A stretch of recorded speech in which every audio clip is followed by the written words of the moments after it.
My dears, നമുക്ക് ഇന്ന് 10ാം ക്ലാസ്സിലെ സമാന്തര ശ്രേണിയും ബീജഗണിതവും എന്ന പാഠത്തിലെ പേജ് നമ്പർ 72-ലെ 7ാമത്തെ ചോദ്യം നോക്കാം. എന്താണ് ക്വസ്റ്റ്യൻ?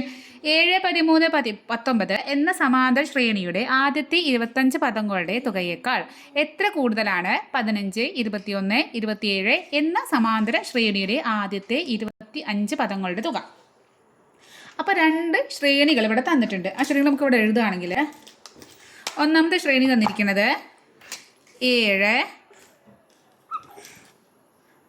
13, 19 തുടങ്ങിയ ഒരു ശ്രേണി തന്നിട്ടുണ്ട്. രണ്ടാമത് തന്നിരിക്കുന്നത് ഒരു 15, 21, 27 എന്നുള്ളൊരു ശ്രേണി തന്നിട്ടുണ്ട്. ഇനി നമ്മളിവിടെ എന്താ പറഞ്ഞിരിക്കുന്നത്? ഇതിലെ ഈ ശ്രേണിയുടെ 25 പദങ്ങളുടെ തുക കാണാം. ഈ ശ്രേണിയുടെയും 25 പദങ്ങളുടെ തുക കാണാം. എന്നിട്ട് നോക്ക്, ഇതല്ലേ വലിയ ശ്രേണി, 7, നോക്ക് 15, ഇതാണ് വലിയ ശ്രേണി. അപ്പോൾ ഈ ശ്രേണിയുടെ 25 പദങ്ങളുടെ തുക കണ്ടിട്ട് അതിൽ നിന്നും ഇത് കുറയ്ക്കുക. അപ്പോൾ എത്ര കൂടുതലാണ്, ഇതിനേക്കാൾ എത്ര കൂടുതലാണ് ഇതെന്നാണ് ചോദിക്കുന്നത്. ഇതിൻ്റെ 25 പദങ്ങളുടെ തുകയേക്കാൾ എത്ര കൂടുതലാണ് ഇതിൻ്റെ 25 പദങ്ങളുടെ തുക എന്നാണ്. അപ്പോൾ ആദ്യം ഇതിൻ്റെ രണ്ടിൻ്റെയും 25 പദങ്ങളുടെ തുക കാണുക. എന്നിട്ട് എന്ത് ചെയ്യണം? എന്നിട്ട് നമുക്ക് ഇതിൽ നിന്നും ഇതാണ് കുറയ്ക്കുക. അപ്പോൾ നമുക്ക് ചെയ്യുമ്പോൾ കിട്ടും, ആൻസർ കിട്ടും. അപ്പോൾ ആദ്യം ഈ ശ്രേണിയുടെ 25 പദങ്ങളുടെ തുക കാണാം. 25 പദങ്ങളുടെ തുക എന്ന് പറഞ്ഞാൽ നമുക്ക് എന്താ കാണുന്നത്? നമ്മുടെ ഇക്വേഷൻ എസ് ആണ് കാണുക. എസ് എന്ന് പറഞ്ഞാൽ നമ്മുടെ ഇക്വേഷൻ എന്താണ്? n/2 × x1 + x എന്നുള്ളൊരു ഇക്വേഷനാണ് നമുക്കറിയാം. ഈ ഇക്വേഷനിൽ n നമുക്കറിയാം, n = 25 ആണ്. കാരണം 25 പദങ്ങളല്ലേ കാണാൻ പറയുന്നത്. ഒന്നാം പദം നമുക്കറിയാം 15 ആണ്. ഇനി xn നമുക്കറിയോ? xn നമുക്കറിയില്ല. അപ്പോൾ നമ്മൾ എന്ത് ചെയ്യണം? നമ്മൾ ആദ്യം xn കാണണം. അപ്പോൾ xn = an + b ആണ് നമ്മുടെ ഇക്വേഷൻ. അതിൽ b എന്ന് പറഞ്ഞാൽ എന്താണ്? f - d ആണ്. ഓക്കെ. എ എന്ന് പറഞ്ഞാൽ എന്താണ്? ഇവിടുത്തെ പൊതുവ്യത്യാസമാണ്. പൊതുവ്യത്യാസം പറഞ്ഞാൽ ഈ രണ്ടാമതത്തിൽ നിന്നും ഈ ഒന്നാം പദം കുറയ്ക്കുക. അപ്പോൾ 21 - 15 കുറയ്ക്കുമ്പോൾ നമുക്ക് എന്ത് കിട്ടും? നമുക്ക് 6 എന്ന് കിട്ടി. അപ്പോൾ എ കിട്ടി. ഇനി അടുത്തത് നമ്മൾ കാണേണ്ടത് ബി ആണ്. ബി എന്ന് പറഞ്ഞാൽ f - d ആണ്. f - d ആണ് ഒന്നാം പദം. ഫസ്റ്റ് ടേമാണ് എഫ്. അപ്പോൾ എത്രയാണ്? 15 - d എന്ന് പറഞ്ഞാൽ നമ്മുടെ പൊതുവ്യത്യാസം എത്രയാണ്? 6 ആണ് കിട്ടിയത്. 15-ൽ നിന്നും 6 പോയി. അപ്പോൾ നമുക്ക് എന്ത് കിട്ടിയെന്നറിയോ? 9 എന്ന് കിട്ടി. അപ്പോൾ എയും ബിയും കിട്ടി. നമുക്ക് x25 കാണാം. നമുക്ക് ഇതിൽ നിന്നും x25 കാണാം. അപ്പോൾ x25 = എത്ര കിട്ടി? നമുക്ക് an + b അല്ലേ? എ എന്ന് പറഞ്ഞാൽ 6 ആണ്. 6 × 25 പ്ലസ് ബി എത്രയാണ്? 9 ആണ്. ഇനി ആദ്യം എന്താണ്? 25 × 6 ചെയ്യണം. അപ്പോൾ 25 × 6 ചെയ്യുമ്പോൾ 5 6 30 ശിഷ്ടം 3 6 12 12 3 15 150 എന്ന് കിട്ടി.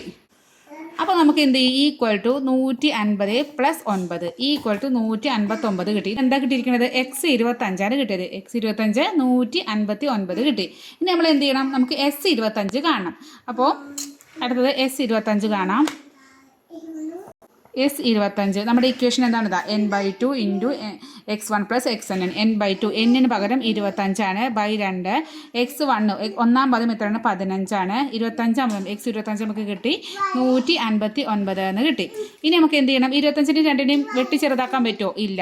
25 ഒറ്റ സംഖ്യയും 2 ഇരട്ട സംഖ്യയും നമുക്ക് വെട്ടി ചെറുതാക്കാൻ പറ്റില്ല.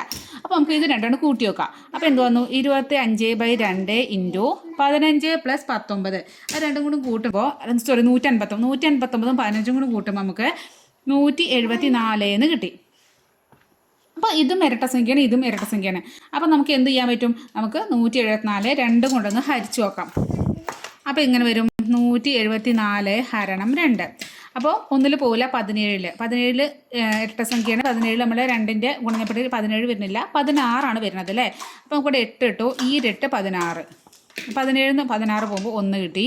ഇനി 4 താഴേക്ക് ഇറക്കിയിട്ട് 14 ആയി. 14 2 പറഞ്ഞാൽ ഈ 7 14. അപ്പോൾ നമുക്ക് എന്ത് കിട്ടി? 87 എന്ന് കിട്ടി. അപ്പോൾ ഇവിടെ എന്ത് വന്നു? അപ്പോൾ നമുക്ക് ഇത് വെട്ടി 87 എന്ന് വന്നു. അപ്പോൾ ഇതിനോട് ഒന്ന് വായിക്കണ്ടേ. അപ്പോൾ നമുക്ക് ഇനി ബാക്കി എന്താണ്? 25 × 87 ചെയ്യണം. അപ്പോൾ s25 പറഞ്ഞാൽ നമുക്ക് എന്ത് കാണണം? 25 × 87 കാണണം. അപ്പോൾ അത് കണ്ടാൽ നമുക്ക് നമ്മുടെ 25 പദങ്ങളുടെ തുക കിട്ടി. അപ്പോൾ നമുക്കത് കണ്ടുപോക്കാം. ഇങ്ങനെയാണ് 25 × 87. 7 35 ശിഷ്ടം 3 7 14 14 3 17 5 40 ശിഷ്ടം 4 16 16 16 4 20. അപ്പോൾ ഇനി കൂട്ടുക. 5 താഴേക്ക് 7 0 7 1 0 1 ഇത് 2. അപ്പോൾ 2175 എന്ന് കിട്ടി. എന്താ S25 നമുക്ക് എന്ത് കിട്ടി? 2175. അപ്പോൾ ഇത് നമുക്ക് വേണ്ട സാധനമാണ്, അതവിടെ ഇരിക്കട്ടെ. ഇനി അടുത്തത് നമ്മൾ ഈ ഒരു ശ്രേണിയിലെ നമ്മൾ ആദ്യത്തെ ശ്രേണി, ഈ ശ്രേണിയുടെ 25 പദങ്ങളുടെ തുക ഇപ്പം നമ്മൾ കണ്ട പോലെ തന്നെ കാണണം. അപ്പോൾ ഇവിടെ നമുക്ക് നമ്മുടെ ഇക്വേഷൻ ഒന്നുകൂടി എഴുതാം. SN = n/2 × x1 + xn ആണ് നമ്മുടെ ഇക്വേഷൻ. n = നമുക്ക് 25 അറിയാം, x1 ഒന്നാം പദം 7 അറിയാം, 25 പദമാണ് നമ്മൾ കാണേണ്ടത്, നമുക്ക് അറിയില്ല. അപ്പോൾ നമ്മൾ നമ്മുടെ ഇക്വേഷൻ എന്താണ്? xn = an + b എന്നുള്ളൊരു ഇക്വേഷൻ നമ്മൾ എടുത്തു. അതിൽ b എന്ന് പറഞ്ഞാൽ എന്താണ്? f - d ആണ്. അപ്പോൾ എന്നിന് പകരം 25 കൊടുക്കുക. x25 അതിന് മുമ്പ് നമുക്ക് എന്താണ് കാണണം? ഇവിടെ a കാണണം. a എന്ന് പറഞ്ഞാൽ നമ്മുടെ പൊതുവ്യത്യാസമാണ്. പൊതുവ്യത്യാസം പറഞ്ഞാൽ 13 - 7 ചെയ്യുക. അതായത് ഈ രണ്ടാം പദത്തിൽ നിന്നും ഒന്നാം പദം അങ്ങോട്ട് കുറയ്ക്കുക. അപ്പോൾ 13 നിന്നും 7 മൈനസ് ചെയ്യുക. അപ്പോൾ നമുക്ക് 6 തന്നെ കിട്ടും. 6 7 അല്ലേ 13. പിന്നെ നമുക്ക് b കാണണം. b എന്ന് പറഞ്ഞാൽ f - d ആണ്. f പറഞ്ഞാൽ ഒന്നാം പദം 7 ആണ്, മൈനസ് d എന്ന് പറഞ്ഞാൽ ഇവിടെ എന്താ? അവിടെ കോമൺ ഡിഫറൻസ് അല്ലെങ്കിൽ പൊതുവ്യത്യാസം നമുക്ക് 6 എന്ന് കിട്ടി. അപ്പോൾ 7 6 1 കിട്ടി. ഇനി നമ്മൾക്ക് നമ്മുടെ ഇക്വേഷൻ ഇട്ട് കൊടുക്കാം. x25 കേട്ടോ, x തന്നെയല്ലേ കാണേണ്ടത്. അപ്പോൾ x25 = an, എക്ക് പകരം എന്താണ് നോക്കിയിരിക്കുന്നത്? 6 × 25 + b എന്ന് പറഞ്ഞാൽ 1. ഇനി 6 × 25 നമ്മൾ നേരത്തെ ചെയ്തപ്പോൾ നമുക്ക് 150 കിട്ടിയിരുന്നു, പ്ലസ് 1 151 കിട്ടി. ഇതെന്താണ്? 25 പദമാണ് 151. കഴിഞ്ഞിട്ടില്ലോ നമ്മൾ എന്ത് കാണണം? S25 കാണണം. അപ്പോൾ ഇതൊന്ന് ഞാൻ വായിക്കണ്ടേ. അപ്പോൾ ഇതാ n/2, എന്നിന് പകരം എന്താണ്? S25, എന്നിന് പകരം 25/2 × x1 7 ആണ്, പ്ലസ് xn നമുക്ക് കിട്ടിയപ്പോൾ 151 എന്ന് കിട്ടി. അപ്പോൾ 25 2 നമുക്ക് നേരത്തെ പോലെ തന്നെ കട്ട് ചെയ്യാൻ പറ്റില്ല. അപ്പോൾ 25/2 × 7 151 കൂടി കൂട്ടുമ്പോൾ 158 എന്ന് വരും. അപ്പോൾ എന്ത് ചെയ്യണം? ഈ 188 2 കൊണ്ട് നമുക്ക് ഹരിക്കാൻ പറ്റും, കാരണം രണ്ടും എന്താണ്? ഇരട്ട സംഖ്യകളാണ്. അപ്പോൾ ജസ്റ്റ് ഇവിടെ ചെയ്ത് നോക്കുമ്പോൾ 158/2 ചെയ്യുമ്പോൾ 1 പോലെ 15, 17 പോലെ 7 14, 15 14 പോകുമ്പോൾ 1 8 താഴേക്ക് ഇറക്കിയിട്ടു. ഇവിടെ 8 ആയി. അപ്പോൾ ഇവിടെ 18 ആണ്. അപ്പോൾ 9 9 അല്ലേ 18. അപ്പോൾ നമുക്ക് എന്ത് കിട്ടി? 79 എന്ന് കിട്ടി. പിന്നെ ഇവിടെ 0 ആയി. അപ്പോൾ നമുക്ക് ഇത് രണ്ടും കട്ട് ചെയ്ത് കളയുമ്പോൾ 79. ഇനി എന്താ നമ്മൾ 25 × 79 ചെയ്യണം. അപ്പോൾ 25 × 79 9×5 45, 5 ശിഷ്ടം 4. ഈ 9 18 18 4 20, 18 2 20, പിന്നെ 2 22. 7 35 ശിഷ്ടം 3. 7 14 3 17. അപ്പോൾ ഇനി ഇവിടെ കൂട്ടുക. 5 2 5 7 7 2 9 1 1975 എന്ന് കിട്ടും. അപ്പോൾ നമുക്ക് S25 1975 കിട്ടി. അപ്പോൾ രണ്ടെണ്ണത്തിൻ്റെയും നോക്കുക, ഇവിടെയും ഒരു S25 കിട്ടി, ഇവിടെ ഒരു S25 കിട്ടി. ഇനി ഇതിനേക്കാൾ എത്ര കൂടുതലാണ് ഇത് നമുക്ക് കാണേണ്ടത്. അപ്പോൾ എന്ത് ചെയ്യും? ഇതിൽ നിന്നും ഇതാണ് മൈനസ് ചെയ്യുക. അപ്പോൾ നമുക്ക് ഇതാ എങ്ങനെ കാണാം? 2000 പുറത്ത് ചെയ്യാം. അപ്പോൾ ഫസ്റ്റത്തെ 2175 മൈനസ് 1975. അപ്പോൾ നമുക്ക് കുറയ്ക്കുമ്പോൾ 0 5 5 0 0 7 7 0 1 9 പോവില്ല അല്ലേ. അപ്പോൾ ഇവിടെ നിന്നും ഇങ്ങോട്ട് കടയെടുത്തു. അപ്പോൾ ഇവിടെ 1 ആയി, ഇവിടെ 11 ആയി. 11 നിന്നും 9 പോവുക. 11 9 2 ആണ് 11. അപ്പോൾ ഇവിടെ 2 ബാക്കി ഒന്നുമില്ല. അപ്പോൾ 200 എന്ന് കിട്ടും. അപ്പോൾ നമുക്ക് മനസ്സിലായി എത്രയാണ്? 200 കൂടുതലാണെന്ന് മനസ്സിലായി അല്ലേ. ആദ്യത്തെ ഈ സമാന്തര ശ്രേണിയെക്കാളും 200 കൂടുതലാണ് രണ്ടാമത്തെ സമാന്തര ശ്രേണിയുടെ 25 പദങ്ങളുടെ തുക എന്ന് മനസ്സിലായി. അപ്പോൾ നമുക്ക് മനസ്സിലായി എന്താണ്? 200 ആണ് ഇവിടെ കൂടുതൽ. അപ്പോൾ ഏറ്റവും സിമ്പിളായിട്ട് എഴുതാൻ 200 കൂടുതലാണെന്ന് എഴുതാം. അല്ലെങ്കിൽ നിങ്ങൾക്ക് എന്താ പറയുക, ടെക്സ്റ്റിൽ തന്ന സെൻറ്റൻസ് വെച്ചിട്ട് തന്നെ ആദ്യത്തെ ശ്രേണിയുടെ 25 പദങ്ങളുടെ തുകയേക്കാൾ 200 കൂടുതലാണ് രണ്ടാമത്തെ സമാന്തര ശ്രേണിയുടെ 25 പദങ്ങളുടെ തുക എന്ന് അങ്ങനെയാണ് വൃത്തിക്ക് അങ്ങനെ എഴുതാം കേട്ടോ. ഇനി അതിൽ 8ാമത്തെ ചോദ്യം നോക്കാം. അതായത് ഈ പാഠത്തിലെ ലാസ്റ്റ് ക്വസ്റ്റ്യൻ ആണ് അല്ലേ. ഒരു സമാന്തര ശ്രേണിയിലെ 10ാം പദം 50ഉം 21ാം പദം 75ഉം ആണ്. ശ്രേണിയുടെ ആദ്യത്തെ 30 പദങ്ങളുടെ തുക കണക്കാക്കുക. അപ്പോൾ നമുക്ക് തന്നത് സമാന്തര ശ്രേണിയുടെ 10ാം പദം തന്നിട്ടുണ്ട്. അതായത് എക്സ് 10 നമുക്ക് തന്നിട്ടുണ്ട്. എന്താ തന്നിരിക്കുന്നത്? 50 തന്നിട്ടുണ്ട്. ഇനി 21 പദം എക്സ് 21 നമുക്ക് തന്നിട്ടുണ്ട്. 75 തന്നിരിക്കുന്നത്. നമ്മളോട് പറയുന്നത് ആദ്യത്തെ 30 പദങ്ങളുടെ തുക, അതായത് S30 നമ്മളോട് കാണാൻ വേണ്ടത്. ആദ്യത്തെ 30 പദങ്ങളുടെ തുകയാണ് നമ്മൾ കാണേണ്ടത്. അപ്പോൾ തുക കാണാൻ നമ്മുടെ കയ്യിൽ 2 ഇക്വേഷൻ ഉണ്ട്. നമ്മൾ ഒരു ഇക്വേഷൻ നമ്മൾ എടുക്കുന്നത് n/2 into x1 plus X എന്നൊരു ഇക്വേഷൻ ഉണ്ട്. ഈ ഇക്വേഷൻ നമ്മൾ എടുക്കാമെന്ന് വിചാരിച്ചോ. x1 നമുക്ക് അറിയോ? ഒന്നാം പദം അറിയോ? ഇല്ല. x25 നമുക്ക് 30 പദങ്ങളുടെ തുകയുണ്ട്. അപ്പോൾ x30 നമുക്കറിയാം. 30 പദം അറിയോ? ഇല്ല. n അറിയോ? n നമുക്കറിയാം 30 അല്ലേ. n മാത്രമേ നമുക്ക് അറിയുള്ളൂ 30. പക്ഷേ അതിന് പകരം നമുക്ക് ഇവിടെ തന്നിട്ടുണ്ട് 10 പദവും 50ഉം 21 പദം 75. ഇതിൽ നിന്ന് നമ്മൾ എന്ത് കണ്ടുപിടിക്കണം? നമ്മളെ x1ഉം xn ഒക്കെ കണ്ടുപിടിക്കണം. അപ്പോൾ അതിനാദ്യം ഇവിടെ ഇതിൻ്റെ നമുക്ക് x1 ആദ്യം കണ്ടുപിടിക്കണം. അതായത് ഒന്നാം പദം കണ്ടുപിടിക്കണം. അപ്പോൾ ഒന്നാം പദം കണ്ടെത്താൻ നമുക്കറിയാം, നമ്മുടെ ഇക്വേഷൻ അറിയാം. x1 equal to xn minus n-1 into d എന്നൊരു ഇക്വേഷൻ ഉണ്ട്. ഈ ഇക്വേഷൻ കിട്ടിയതൊക്കെ നമ്മുടെ ഒന്നാമത്തെ പാഠത്തിൽ നന്നായിട്ട് പറഞ്ഞിട്ടുണ്ട്. ജസ്റ്റ് ഒന്ന് പറഞ്ഞുതരാം. അതായത് x1, x2, x3, x4 ഇങ്ങനെ ഒന്നാം പദം, രണ്ടാം പദം, മൂന്നാം പദം, നാലാം പദം. ഒന്നാം പദത്തിലൂടെ ഒരു തവണ പൊതുവ്യത്യാസം കൂട്ടിയാൽ രണ്ടാം പദം കിട്ടും. ഈ രണ്ടാം പദത്തിലൂടെ ഒരു തവണ കൂടി കൂട്ടിയാൽ മൂന്നാം പദം കിട്ടും. ഈ ഒന്നാം പദത്തിലൂടെ 2 തവണ d പ്ലസ് d, അതായത് ഈ ഡിയും കൂട്ടുമ്പോൾ നമുക്ക് എന്ത് കിട്ടും? മൂന്നാം പദം കിട്ടും. ഈ ഒന്നാം പദത്തിലൂടെ 3 തവണ d കൂട്ടുമ്പോൾ നമുക്ക് നാലാം പദം കിട്ടും. ആണല്ലോ. അപ്പോൾ നമുക്കിവിടെ നാലാം പദം നമുക്ക് അറിയില്ല. നാലാം പദം കാണണമെന്ന് വിചാരിച്ചോ. അപ്പോൾ x4 നമുക്ക് അറിയാം. എന്താണ്? ഇവിടെ x4 കാണുന്നത് കേട്ടോ. ഒന്നാം പദത്തിലൂടെ, അതായത് ഒന്നാം പദത്തിലൂടെ ഒരു തവണ d കൂട്ടി, 2 തവണ കൂട്ടി, 3 തവണ d കൂട്ടി. അപ്പോൾ 3 തവണ d കൂട്ടുമ്പോൾ നമുക്ക് എന്ത് കിട്ടും? നാലാം പദം കിട്ടും.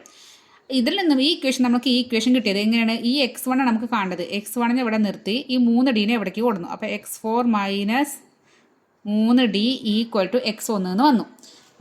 അപ്പോൾ നമുക്ക് എന്താണ് ഈ നേരെ എഴുതാം. അതായത് ഇതിന് മാത്രം ഇവിടെ നിർത്തി x4 ഇവിടെ ഉണ്ട്. ഈ 3d ഇവിടെ പ്ലസ് ആണ്, ഇങ്ങോട്ട് വരുമ്പോൾ മൈനസ് ആയി. 3d ഈക്വൽ ടു x1 എന്നായി. അപ്പോൾ നമുക്ക് x1 കാണാൻ നമ്മൾ x4 മൈനസ് 3d. അപ്പോൾ ഇവിടെ നമുക്ക് ഇവിടെ നോക്ക്, ഈ 4ഉം 3 എന്താ ബന്ധം? 4ൽ നിന്നും 1 കുറച്ചതല്ലേ 3. അപ്പോൾ ഇത് നമുക്ക് എങ്ങനെ എഴുതാം? ഇങ്ങനെ x4 മൈനസ് 3ന് പകരം 4 മൈനസ് 1 ഇൻറ്റു d എന്ന് എഴുതാം. ഇതാണ് x1. അപ്പോൾ ഇവിടെ നമുക്ക് 4 അല്ല, നമുക്ക് n ആണ് അറിയാം. അപ്പോൾ 4ന് പകരം n ഇട്ടു, മൈനസ് ഇവിടെ 4 വരെ n ഇട്ടു. അപ്പോൾ n-1 into d equal to x1. അറിയാത്തവർക്ക് വേണ്ടിയിട്ടാണ്. അപ്പോൾ x1ൻ്റെ ഇക്വേഷൻ എന്താണ്? n പദത്തിൽ നിന്നും n-1 ഇൻറ്റു d കുറയ്ക്കാം. അപ്പോൾ നമ്മുടെ ഇങ്ങോട്ട് തന്നെ വരാം. അപ്പോൾ ഇവിടെ നോക്ക്, ഇവിടെ നമുക്ക് x1 കാണാം. n-1 ഇൻറ്റു d എന്ന് വെച്ചിട്ട് നമുക്ക് കാണാൻ പറ്റും. അപ്പോൾ ഇവിടെ നമുക്ക് n-ാം പദം നമുക്ക് 10-ാം പദമായിട്ട് എടുക്കാം. നമുക്ക് 10-ാം പദം 21-ാം പദം തന്നിരിക്കാം. അപ്പോൾ ഇയാളെ നമുക്ക് ചൂസ് ചെയ്യാം. അതിൽ x10 അടിച്ച് എടുക്കാം കേട്ടോ. അപ്പോൾ x1 ഈക്വൽ ടു n-ന് പകരം n ഈക്വൽ ടു ഇവിടെ 10 എടുക്കാം. അപ്പോൾ x10 മൈനസ് n മൈനസ് പറഞ്ഞാൽ 10 മൈനസ് 1 ഇൻറ്റു d. ഓക്കെ. അപ്പോൾ എന്ത് വന്നു? x1 ഈക്വൽ ടു x10 നമുക്കറിയാം 50 10-ാം പദം 50 minus 10 minus 1 9 into d. Okay. ഇനി ഇത് നമുക്ക് x1 കാണുമെങ്കിൽ ഇവിടെ d കാണണം. d എന്താണ്? നമ്മുടെ പൊതുവ്യത്യാസമാണ്. അപ്പോൾ പൊതുവ്യത്യാസം കാണാൻ നമുക്കൊരു ഇക്വേഷൻ അറിയാം. d ഈക്വൽ ടു എന്താണ്? നമ്മളിതൊക്കെ ഒന്നാം പാഠത്തിൽ പഠിച്ചിട്ടുണ്ട്. പദവ്യത്യാസം ബൈ സ്ഥാനവ്യത്യാസം. അതായത് നമുക്കിത് 2 എണ്ണം തന്നിട്ടില്ലേ, ഇത് നമുക്ക് കാണണം. അപ്പോൾ ഇവിടെ 21ഉം അതവിടെ പദങ്ങൾ എത്രയാണ്? 75ഉം 50ഉം തന്നിരിക്കുന്നത്. അപ്പോൾ ഇവിടെ 75 മൈനസ് 50 ബൈ ഇവിടെ സ്ഥാനങ്ങൾ എന്താ? ഒന്നിൻ്റെ 21 സ്ഥാനം, ഒന്നിൻ്റെ 10. അപ്പോൾ 21 മൈനസ് 10. അപ്പോൾ എന്താണ്? 75-ന് 20 കുറയ്ക്കുക. അപ്പോൾ എന്ത് വന്നു? 25 കിട്ടും. അപ്പോൾ 25/11 വരും. 21 10 പോകുമ്പോൾ 25/11. ഇതാണ് നമ്മളെ എന്ത്? d. അപ്പോൾ ഈ ഡിക്ക് പകരം നമുക്ക് എന്ത് കിട്ടി? 25/11. അപ്പോൾ നമ്മൾ അത് ഇവിടെ ഇട്ട് കൊടുക്കുകയാണേ. ഇവിടെ ഇട്ട് കൊടുക്കുമ്പോൾ x1 equal to 50 minus 9 into 25/11. ഡിക്ക് ഈ വാല്യൂ ഇട്ട് കൊടുത്തു.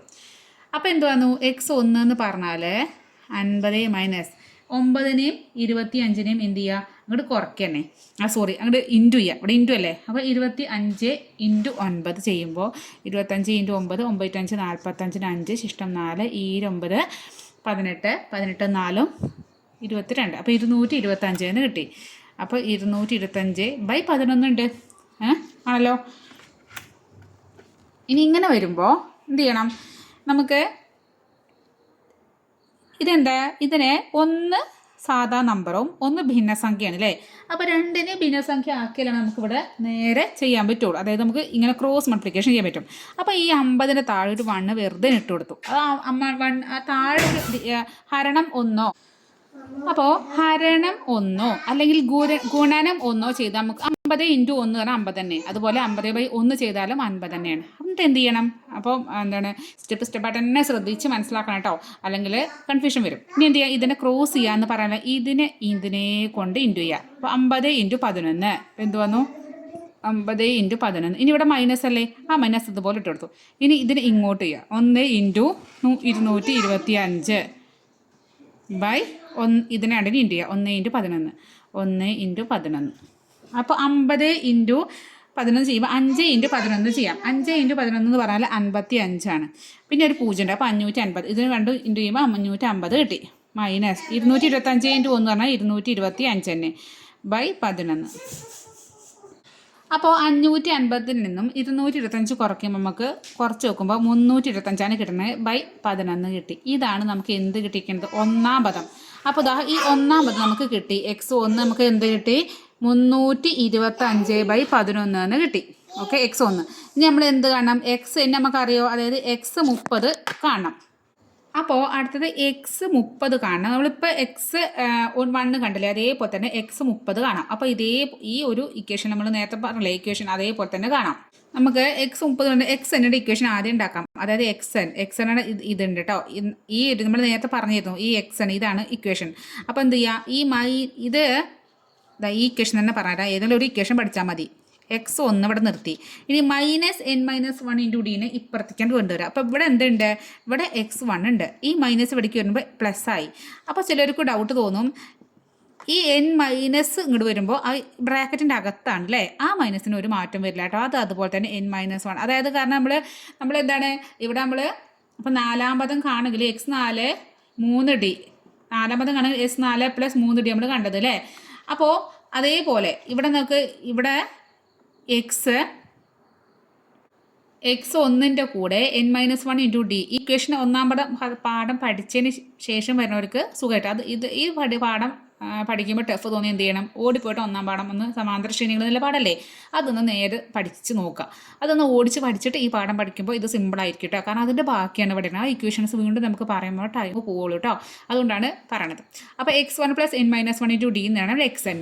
ഇവിടെ എന്നിന് പകരം നമുക്ക് എന്താണ്, 30 ആണ്. അപ്പോൾ x 30 എന്ന് പറഞ്ഞാൽ x 30 ആണ്. x1 അതുപോലെ തന്നെ എഴുതും. n മൈനസ് എന്ന് പറഞ്ഞാൽ എന്നിന് വരെ 30 അല്ലേ. അപ്പോൾ 30 - 1 ഇൻറ്റു ഡി നമുക്ക് എത്ര കിട്ടിയിരിക്കുന്നത്, നമ്മൾ കണ്ടപ്പോൾ 25/11 നമുക്ക് കിട്ടിയിട്ടുണ്ടായിരുന്നു. നമ്മൾ പദവ്യത്യാസം സ്ഥാനവ്യത്യാസം വെച്ചിട്ട് നമ്മൾ കണ്ടപ്പോൾ നമുക്ക് 25/11 കിട്ടി. അപ്പോൾ നമുക്ക് എന്ത് കാണാം, x1 നമുക്ക് അറിയാം. x1-ന് പകരം നമ്മളിപ്പോൾ നമുക്ക് എന്താ കണ്ടെത്തത്, ഇവിടെ x1 ഇവിടെ കണ്ടെത്തിയത് 325/11. ആ 325/11 ഇവിടെ ഇട്ടു, പ്ലസ് 30 1 പോകുമ്പോൾ 29 ഇൻറ്റു 29/11 കിട്ടി. അപ്പോൾ ഇനി എന്താണ് 29-നെയും 25-നെയും എന്ത് ചെയ്യാം, അങ്ങോട്ട് ഇൻറ്റു ചെയ്യാം. അപ്പോൾ 29 ഇൻറ്റു 25 ചെയ്യണം. 9×5 45-ന് 5 ശിഷ്ടം 4. 2×5 10 10 4 14. 2×9 18 ശിഷ്ടം 1. 2×4 4 3 5. അപ്പോൾ 5 8 4 12 ശിഷ്ടം 1 1 2 5 2 7 725 എന്ന് കിട്ടി. അപ്പോൾ ഇവിടെ എങ്ങനെ കിട്ടും, = 325/11 പ്ലസ് 725/11. ഇവിടെ നമുക്ക് ഇങ്ങനെ ഇങ്ങോട്ടൊന്നും എടുക്കേണ്ട ആവശ്യമില്ല. കാരണം ഇവിടെ രണ്ടിൻ്റെയും ഛേദങ്ങൾ 11 11 അല്ലേ. അപ്പോൾ നമുക്ക് സെയിം സുഖമായിട്ട് ചെയ്യാം. കാരണം ഇവിടെ ആൻസറിൻ്റെ ഛേദവും 11 തന്നെ ആയിരിക്കും. ഈ 325ഉം 725 കൂട്ടാം. അപ്പോൾ 5 5 10. ആ ശിഷ്ടം ഇവിടെ ഒന്നുണ്ട്. 2 2 4. 4 കൂടി ശിഷ്ടം 1 കൂട്ടിയപ്പോൾ 5 ആയി. പിന്നെ 7 3 10. അപ്പോൾ 10/50/11 എന്ന് കിട്ടി. ഇതെന്താ കിട്ടിക്കണത്? എക്സ് 30 കിട്ടിയത്. അപ്പോൾ നമുക്ക് എക്സ് 1 കിട്ടി, എക്സ് 30 കിട്ടി, എന്നും കിട്ടി. നമുക്ക് ഡയറക്റ്റ് നമുക്ക് നമ്മുടെ ഈ ഇക്വേഷനിൽ ഒക്കെ കൊടുക്കാം.